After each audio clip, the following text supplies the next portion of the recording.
வருஷத்துக்கு முன்னாடி குமரேசன்றவன் இந்த ஊர்ல இருந்து வெளிநாட்டுக்காக வேலைக்கு போயிருந்தான். அவனோட மனைவிதான் ஆருத்ரா. அப்பதான் அவன் சொந்தக்காரங்களுக்கும் அவன் மனைவிக்கும் ஒரு விஷயம் தெரிய வந்தது. என்னங்க, என்ன தந்தி வந்திருக்கு? குமரேசன் வெளிநாட்டிலேயே இறந்துட்டானா?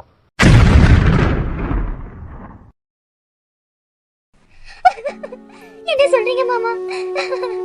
என் புருஷனுக்கு என்ன ஆச்சு? என்னங்க சொல்றீங்க? என்ன ஆச்சு? குமரேசனுக்கு எய்ட்ஸா. அவனுக்கு செக்அப் பண்ணப்பதான் தெரிஞ்சது அவனுக்கு வியாதி இருக்குது. அதனாலதான் அவங்க இறந்துட்டானா. இன்னும் கொஞ்ச நேரத்துல போன் பண்ண சொல்லிருக்காங்க. பாடி என்ன பண்றதுன்னு. என்ன சொல்றது? என்னது? எய்ட்ஸா?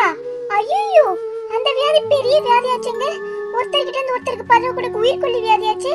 ஐயோ, அவன் உடனே இங்க எடுத்துட்டு வர வேண்டாம். அப்படியே அங்கே ஏதாவது பண்ணிக்க சொல்லிடுங்க.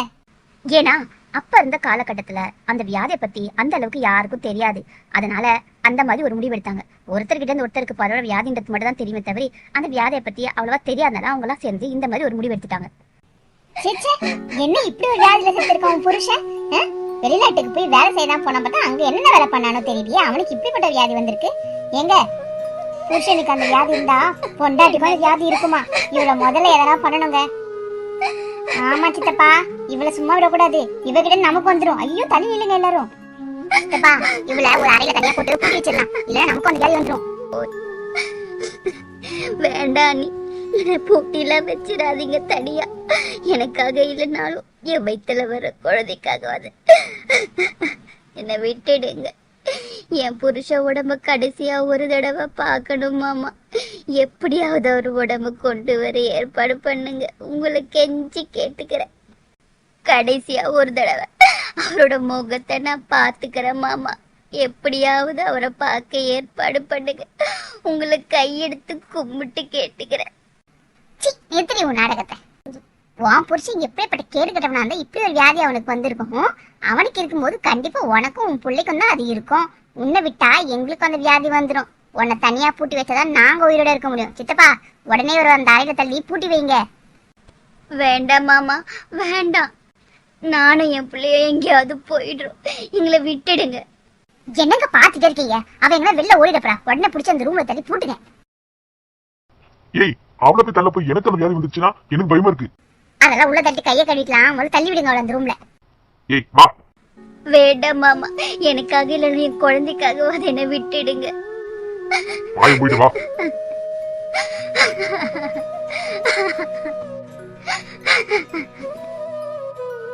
வயித்துல குழந்தையோட இருந்த அந்த பொண்ணு எவ்வளவு கெஞ்சி பார்த்தோம். அவங்கள ஒருத்தர் கூட அவளுக்கோ அவ வயித்துல இருந்த குழந்தைக்கோ இரக்கம் கட்ட தயாரா இல்ல. கதவை தரங்க மாமா, அண்ணி, கதவை தரங்க. கடவுளே, நான் யாருக்கு என்ன துரோகம் செஞ்சேன்? கட்டின புருஷ முகத்தை கடைசியா ஒரு தடவை பார்க்க முடியல. அத நினைச்சு வருத்தப்படுவடா. வயிற்றுல பிள்ளையோட இந்த அறையில தள்ளி போட்டுட்டாங்களேன்னு வருத்தப்படுவடா. நான் என்ன பாவம் பண்ண?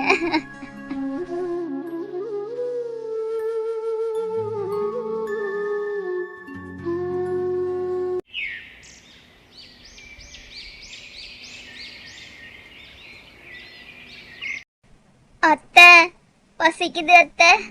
கொஞ்சம் தண்ணியாவது குடுக்கறீங்களா? அண்ணி, ரொம்ப தாகமா இருக்கு அண்ணி.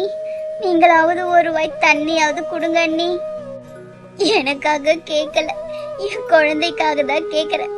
ஒரு வாய் தண்ணி கொடுங்க. அக்கா, அண்ணி, யாராவது ஒரு வாய் தண்ணி மட்டுமாவது கொடுங்க. எனக்கு என்னால முடியல. எனக்காக இல்லைனாலும் என் வயிற்றுல வளர குழந்தைக்காக எனக்கும் காட்டுங்க. ஏண்டி அங்கே இல்ல, கிட்ட கிட்ட வந்துடாத. அத்தை, கொஞ்சோண்டு தண்ணி மட்டும் குடுக்குறீங்களா? நாக்கெல்லாம் வறண்டு போதத்த. ஒரே மயக்கமா வருது. எனக்காக இல்லைனாலும் குழந்தைக்காகவாது ஒரு வாய் தண்ணி குடிங்கத்த. வயிறெல்லாம் வலிக்குதத்த. வலிக்குண்டி வலிக்கும். நீயே சீக்கிரமா செத்து போவான்னு பார்த்தா எங்கன்னா சாவரியா? உயிரோட இருந்து எங்க உயிரை எடுத்துட்டு இருக்க? சி, தண்ணியா? உனக்கு ஒரு வாய் தண்ணியும் கொடுக்கல, சோறும் கிடையாது. சீக்கிரமா செத்து தொலை. அத்தை, அத்தை.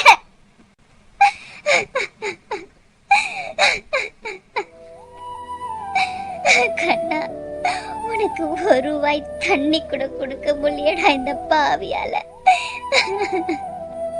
என் வயித்துல வந்தியே நீ என்ன பாவம் பண்ணியா?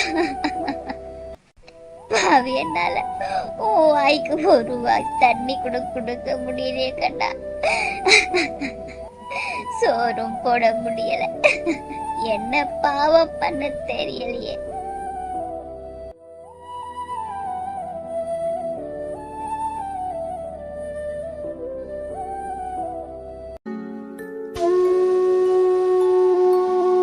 இப்படியே ஒரு வாய் தண்ணி சாதம் எதுவும் கொடுக்காம அந்த பொண்ணு பட்டினி போட்டு அவளையும் அவன் குழந்தையும் கொண்டுட்டாங்க. அவங்க வீட்டுல இருந்தவங்க மட்டும் இல்ல, இந்த ஊர்ல இருந்த ஜனங்களும் எங்க அவ வெளியில வந்தா தங்களுக்கு அந்த வியாதி வந்துருமோன்னு பயந்து அவளை உள்ளேயே போட்டு ஒரு வாய் தண்ணி யாரும் கூட கொடுக்கல. அதனாலயே அந்த பொண்ணு இறந்து போயிட்டா. எங்க போலீஸுக்கு ஏதாவது தெரிஞ்சா பிரச்சனை ஆகிடுமோன்னு ராத்திரியோட ராத்திரியா அந்த பொண்ணோட உடம்ப தூக்கிக்கிட்டு அந்த தோப்பு பக்கம் போனாங்க. டேய், இவளை இப்படியே புதைச்சா போலீஸ் கேஸ் அதிகதுன்னு நம்ம தான் கஷ்டப்பட வேண்டியிருக்கும். பேசாம இந்த மரத்திலேயே தூக்கு போட்டு தொங்க விட்டுடலாம். ஆமாப்பா, அதுதான் சரி. அப்பாடா, ஒரு வழியா தொங்க விட்டாச்சு பாவல. நல்ல வேலை, நம்ம எல்லாம் தப்பிச்சோம். இவ இப்படியே இருந்தா அந்த வியாதி நமக்கு வந்திருக்கும்.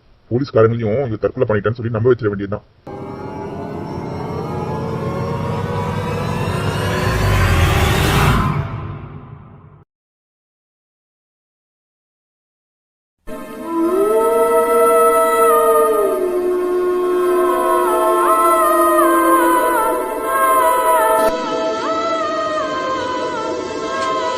என்ன சார், ஆருத்ரா எப்படியா இருந்தா? புருஷன் செத்து போன துக்கம் தாங்க முடியாம ஊருக்கு வெளியில இருக்கிற ஆலமரத்துல தூக்கு போட்டு செத்துட்டா சார். பாவி பொண்ணு, வயித்துல புள்ளையோட.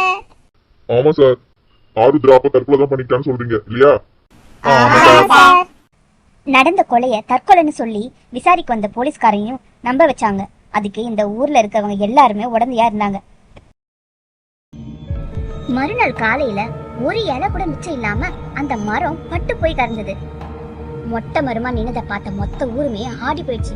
ஏதோ பெரிய விபரீதம் நடக்க போகுதுன்னு விஷயம் தெரிஞ்சவங்க பல பேரு அப்பவே கணிச்சு சொல்லிட்டு இருந்தாங்க. அதுக்கப்புறம் கொஞ்ச நாள்ல அந்த மரமே வவ்வால்கள் வந்து குடியேற அந்த மரம் ஊரோட சாபமாவே மாறிடுச்சு.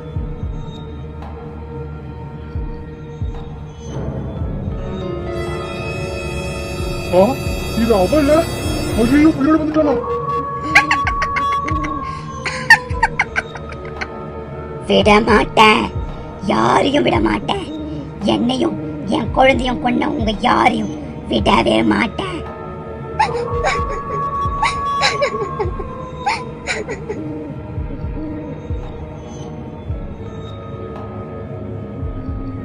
அந்த வவ்வால் மரத்துக்கு பக்கத்துல அடிக்கடி அவனை பார்க்கத்தான் ஊருக்குள்ள பேசிக்கிட்டாங்க.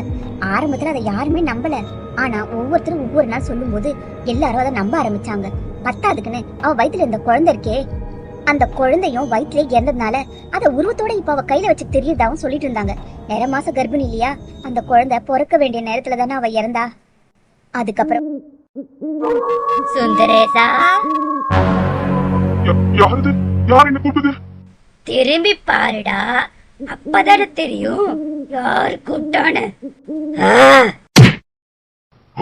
ஐயோ இல்லடா, எங்க ஓடுற? என்ன விட்டுட்டு ஆருத்ரா. நான் ஒண்ணும் பண்ணல ஆருத்ரா, என்ன விட்டு ஆருத்ரா. ஒன்னும் பண்ணலையா? எல்லாரும் சேர்ந்து என்ன கொலை பண்ணிட்டு தற்கொலை நான் சொன்னீங்க. உங்க ஒருத்தரையும் விட மாட்டேன்டா. அம்மா, உயிரை கையால புடிச்சிட்டு ஓடிட வேண்டியதா? போய் சொல்லுடா. என் சொந்தக்காரங்க சொல்லிட்டு திரிஞ்சுதுங்களே, அதுங்க ஒண்ணுத்தையும் உயிரோட விட மாட்டேன், உங்க ஊர்ல இருக்க யாரையும் விட மாட்டேன்னு. அதுக்கப்புறமா ஊர்ல இருக்கவங்க யார தோப்புக்கு போனாலும் அவங்கள அடிக்கிறதும் தொல்லை பண்றதும் துன்புறுத்தமா பண்ணிட்டு இருந்தா ஆருத்ரா. அதனால அந்த தோப்பு பக்கம் யாருமே போகல. அதுக்கப்புறமா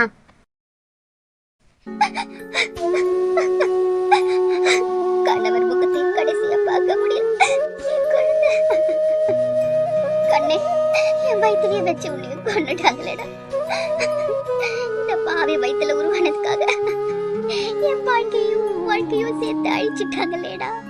நீ என் வயிற்றுல உருவானதுல உன்னை எப்படி எல்லாம் வளர்க்கணும்னு நான் நினைச்சேன். என் குழந்தைய எப்படி பெத்தெடுக்கணும்னு நான் நினைச்சேன். எல்லாத்தையும் பாழாக்கிட்டானுங்களே. உங்க அப்பாக்கு வந்த வியாதிக்கு நம்ம 2 பேரும் என்னடா பாவம் பண்ணுவோம்?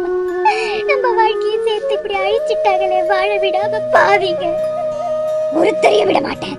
நம்மள வாழ விடாத யாரையும் இந்த ஊர்ல நான் வாழ விட மாட்டேன். ஒரு நாள் அந்த வழியா நானும் போனேன். அப்போ நானும் அவளை பார்த்தேன். ஆருத்ரா, ஐயோ, ஊர் ஜனங்கள அவரை பார்த்துதான் சொன்னாங்களே, அது உண்மைதான் போல இருக்கே. எப்படி இங்க இருந்து போகிறது?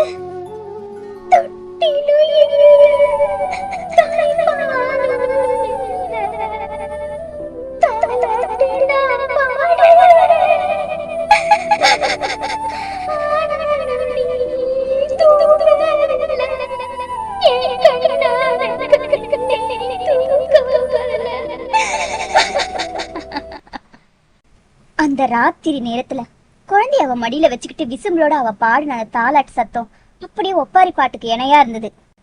அதை கேட்டு என் உடம்பெல்லாம் அப்படியே நடுங்கிருச்சு. இப்ப நினைச்சா கூட பயமா இருக்கு.